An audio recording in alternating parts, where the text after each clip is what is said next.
ತಾಕತ್ತಿದ್ರೆ ನಾಳೆ ನೋಟಿಸ್ ಕೊಳ್ಳಿ ನೋಡೋಣ. ಹಾಗಾದ್ರೆ ನಾಳೆನೇ ಕೊಳ್ಳಿ ನೋಟಿಸು.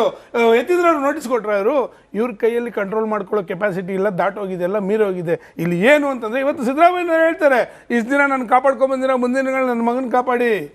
ನೀವು ನಿಮ್ಮ ಮನೆಗೋಸ್ಕರ ಕೆಲಸ ಮಾಡ್ತಾ ಇದ್ದೀರಾ, ರಾಜ್ಯಕ್ಕೋಸ್ಕರ ನಿಮ್ಮಲ್ಲಿ ಯಾವುದೇ ಕಾಳಜಿ ಇಲ್ಲ. ಜನಗಳ ಪರವಾಗಿ ನೀವೇನಾದ್ರೂ ಈ ಮಾತನ್ನು ಹೇಳಿದಿದ್ರೆ ಇವತ್ತು ರಾಜ್ಯದಲ್ಲಿ ಇರ್ತಕ್ಕಂಥ ಜನ ಎದ್ದು ಬಂದು ನಿಮ್ಮ ಸಪೋರ್ಟ್ ಕೊಟ್ಟಿರ್ತಕ್ಕಂಥವ್ರು ನೋಡ್ಕೊಳ್ಳಿ ನನ್ನ ಮಗನ ಇಲ್ಲಿದ್ದಾನೆ ಹಿಂದೆ ಇಷ್ಟು ದಿನ ನನ್ನ ಕಾಪಾಡಿದ್ರಿ. ಇವರಲ್ಲಿ ಏನಾಗಿದೆ ಕ್ಷೇತ್ರದಲ್ಲಿ ಕಾಂಗ್ರೆಸ್ ಉಳಿಸಿ ಅನ್ನಲಿಲ್ಲ, ಅವರು ಮಗನ ಉಳಿಸಿ ಅಂತಕ್ಕಂಥ ಮಾತನ್ನು ಹೇಳ್ತಾರೆ. ಯಾವ ದುರ್ಗತಿ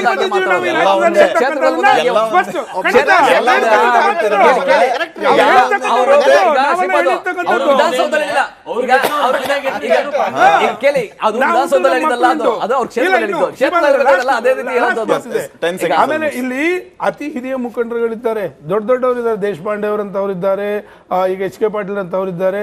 ರಾಯರೆಡ್ಡಿ ಏನಂತ ಹೇಳ್ತಾರೆ, ನಂಬರ್ ಗೇಮ್ ಒಂದ್ಸತಿ ಹೇಳ್ತಾರೆ. ನಂಬರ್ ಗೇಮ್ ಇಲ್ಲಿ ಪ್ರಮುಖ. ಯಾವುದೇ ಕಾರಣಕ್ಕೂ ಹೈಕಮಾಂಡ್ ಮಾತಿಗೆ ನೀವು ಏನಾದರೂ ಸಭೆ ಕರೆದ್ರೆ ಸಭೆ ತೀರ್ಮಾನಕ್ಕಿಂತ ನಂಬರ್ ಗೇಮ್ ಅಂತಾರೆ. ಇವರಂತಾರೆ ನಂಬರ್ ಗೇಮ್ ನಮ್ಗೆ ಅವಶ್ಯಕತೆ ಇಲ್ಲ ಅಂತಾರೆ. ಮತ್ತೆ ಇವರು ಗ್ರೂಪ್ ಪಾರ್ಟಿಗಳು ಮಾಡ್ಕೋತಾರೆ. ದಿನ ಬೆಳಗಾದ್ರೆ ಹೇಳ್ತಾರೆ ಒಂದೇ ಒಂದು ಮಾತನ್ನ, ನಾನು ಕೇವಲ ಕುರ್ಚಿಗೋಸ್ಕರನೇ ನಾನು ನಡೀತಾ ಇರ್ತಕ್ಕಂಥ ವಿಚಾರಗಳೆಲ್ಲ ಕೂಡ ಅಂತಕ್ಕಂಥ ಸ್ಪಷ್ಟವಾಗಿ ಹೇಳ್ತಾ ಇದ್ರು ಕೂಡ, ನಾ ಕೊಡೆ ನೀ ಬಿಡೆ, ಶೂನ್ಯ ಆಗಿದೆ ಅಂತ. ಬಿಜೆಪಿ ಜೆಡಿಎಸ್ ನ ವಕ್ತಾರರು ಹೇಳೋದನ್ನ ಕೇಳಿಸ್ಕೊಂಡ ಮೇಲೂ ಅದ ಹೆಂಗೆ ನೀವು ಸುಭಿಕ್ಷಾ ಅಂತ ಇದ್ದೀರಿ, ಅದ ಹೆಂಗೆ ನೀವು ರಾಜ್ಯ ಮಾದರಿ ಅಂತ ಹೇಳ್ತಿದ್ದೀರಿ, ಉತ್ತರ ಕೊಡ್ಬೇಕು. ವೆರಿ ಗುಡ್, ಒಳ್ಳೆ ಪ್ರಶ್ನೆನೆ. ನೋಡಿ, ರಾಜ್ಯದಲ್ಲಿ 4,48,000 ಕೋಟಿ ರೂಪಾಯಿ ನಾವು ಮಾಡಿರೋ ಬಜೆಟ್. ಅದರೊಳಗೆ ನೀವು ಕ್ಯಾಪಿಟಲ್ ಎಕ್ಸ್ಪೆಂಡಿಚರ್ಗೂ 84,000 ಕೋಟಿ ಇಟ್ಟಿದ್ದೀವಿ.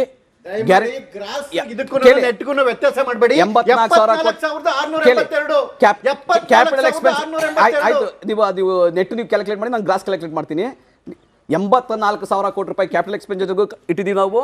ಆಮೇಲೆ ಗ್ಯಾರಂಟಿ ಯೋಜನೆಗಳು ಕೂಡ ಗ್ರಾಸ್ ಕ್ಯಾಲ್ಕುಲೇಟ್ ಮಾಡಿದ್ರು 10,000 ಕೋಟಿ ವ್ಯತ್ಯಾಸ ಬರುತ್ತೆ. ಅದನ್ನ ಕೊಡೋರು ಯಾರು? ಈಗ ಒಂದ್ ಮಾತು ಅದು ಯಾರನ್ನ ತಲುಪ್ತಾ ಇದೆಯೋ ಗೊತ್ತಿಲ್ಲ. ಶ್ರೀಪಾದ್, ನಿಮ್ಮ ಮಾತು ಈಗ ಕೇಂದ್ರ ಸರ್ಕಾರ ತನ್ನ ಬಜೆಟ್ ಗಾತ್ರ ಇದೆಯಲ್ಲ 54 ಲಕ್ಷ ಕೋಟಿ ರೂಪಾಯಿ, ತನ್ನ ಬಜೆಟ್ ಗಾತ್ರದ 26% ಕೇವಲ ಬಡ್ಡಿ ಕೊಡುತ್ತೆ. ಅಂದ್ರೆ 14,04,000 ಕೋಟಿ ರೂಪಾಯಿ ಕೇವಲ ಬಡ್ಡಿ ಕೊಡುತ್ತೆ. ಕೇವಲ ಬಡ್ಡಿಗೆ ನಮ್ಮ ದುಡ್ಡು, ನಮ್ಮ ತೆರಿಗೆ, ನಮ್ಮ ಶ್ರಮ ದುಡ್ಡು ತೆಗೆದುಕೊಂಡು ವಾಪಸ್ ತಗೊಳ್ತಾರಲ್ಲ. ತೆರಿಗೆ ಡೆವಲ್ಯೂಷನ್ ಕೊಡೋದಿಲ್ಲ, ನಮಗೆ ಡೆವಲ್ಯೂಷನ್ ಅಲ್ಲೂ ಕಡಿಮೆ ಕೊಡ್ತಾರೆ, ಯೋಜನೆಗಳು ಕೊಡೋದಿಲ್ಲ, ಪಾಲ್ ಕೊಡೋದಿಲ್ಲ. ಆದ್ರೂ ಕೂಡ ಕೇವಲ ಕೆಲವು ರಾಜ್ಯಗಳಿಗೆ, ಉತ್ತರ ಭಾರತ ಕೆಲವು ರಾಜ್ಯಗಳಿಗೆ, ಕೆಲವು ಉದ್ಯಮಿಗಳಿಗೆ ಸುಳ್ಳು ಅಂತ ಹೇಳ್ತಾ ಇದ್ದಾರೆ. ಯಾವುದು ಚಂದ್ರಶೇಖರ್ ಹೇಳಿದ್ದು ಏನಂತ? 74,000 ನಾನು ಅವ್ರನ್ನ ಡಿಸ್ಪ್ಯೂಟ್ ಮಾಡಕ್ ಹೋಗೋದಿಲ್ಲ. ನಾನು 84,000 ಕೋಟಿ ರೂಪಾಯಿ ಅಂತ ನಾನು ಏನ್ ಹೇಳ್ತೀನಿ, ಬಜೆಟ್ ಕಾಪಿ ಪ್ರಕಾರ 84,000 ಕೋಟಿ ರೂಪಾಯಿ ಆಯ್ತಾ ಕ್ಯಾಪಿಟಲ್ ಎಕ್ಸ್ಪೆಂಡಿಚರ್, ಬಂಡವಾಳ ವೆಚ್ಚ. ರಾಜ್ಯದಲ್ಲಿ 74,680 ಕೋಟಿ, 1 ರೂಪಾಯಿ ಆದ್ರೂ ಕೂಡ 1 ರೂಪಾಯಿ ನನ್ನಲ್ಲಿ ಚಾಲೆಂಜ್ ಅಕ್ಸೆಪ್ಟ್ ಮಾಡ್ಕೊಂಡ್ಬಿಡಿ. ಇವಾಗ 74,682 1 ರೂಪಾಯಿ ಎಕ್ಸ್ಟ್ರಾ ಆದ್ರೂ ಕೂಡ ನೀವು ಹೇಳ್ತೀನಿ ಚಾಲೆಂಜ್ ರೆಡಿ ಆಗ್ತೀನಿ, ನೀವು ಸರಿ ಆಗ್ತೀರಾ? ಈಗ ನೋಡಿ, ನಾನು ಒಂದು ಸಿಂಪಲ್ ಆಗಿ ಏನ್ ಹೇಳ್ತಾ ಇದ್ದೀನಿ ನಿಮ್ಗೆ ಅಂದ್ರೆ, ನೀವು ನಾನು ನಿಮ್ಮಿಂದ ಶಾಖೆಯಿಂದ ಬಂದವನಲ್ಲ ಸುಳ್ಳು ಹೇಳಕ್ಕೆ. ನಾನು ಶಾಖೆಯಿಂದ ಬಂದವನಲ್ಲ ಸುಳ್ಳು ಹೇಳಕ್ಕೆ. ಶಾಖೆಯಿಂದ ಬಂದವರು ಈಗ 4,41 ಲಕ್ಷ ದಲಿತರ ಬೀದಿಗೆ ಬಿಡ್ತಿರ್ಲಿಲ್ಲ. ಇವತ್ತು ನೋಡಿ ತಗೊಂಡು ಹೋದ್ರು.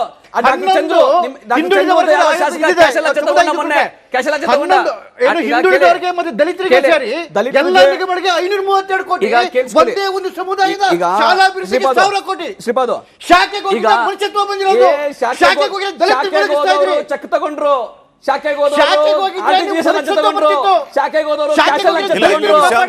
ನೀವೆಲ್ಲ ಶಾಖೆಯಿಂದ ಕಲ್ಸ್ಕೊಂಡ್ಬಂದಿದ್ದೆ. ಕುಮಾರಸ್ವಾಮಿ ಒಂದು ಮಾತು ಹೇಳಿದ್ರು,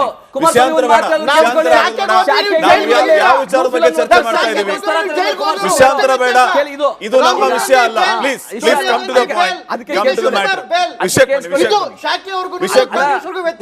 ಮೋದಿನೂ ಕೂಡ ಜೈಲ್ಗೆ ಹೋಗ್ತಾರೆ, ಆದ್ರೆ ಇಂಥ ಕೆಲಸ ಮಾಡ್ತಾರೆ.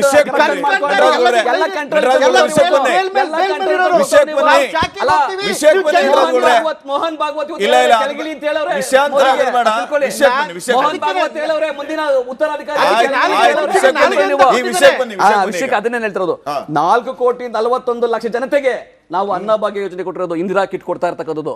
1,65 ಲಕ್ಷ ಕುಟುಂಬಗಳಿಗೆ ಶೂನ್ಯ ಬಿಲ್ ಈಗ ಗೃಹ ಜ್ಯೋತಿ ಮುಖಾಂತರ ಶೂನ್ಯ ಬಿಲ್ ನಮ್ಮ ನಮ್ಮ ಯೋಜನೆ, ಇದು ನಮ್ಮ ಯೋಜನೆ.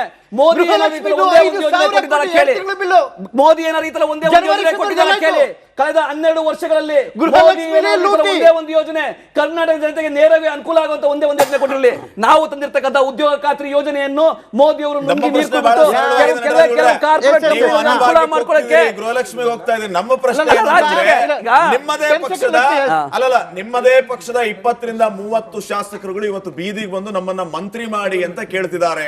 ಅವ್ರು ಎಲ್ಲಿ ಕೇಳಬೇಕು ಅಲ್ಲಿ ಕೇಳ್ತಾ ಇಲ್ಲ. ಇವತ್ತು ಜನರ ಮುಂದೆ ಬೀದಿಗೆ ಬಂದು ನಮ್ಮನ್ನ ಮಂತ್ರಿ ಮಾಡಬೇಕು ಅಂತ ಹೇಳ್ತಿದ್ದಾರೆ.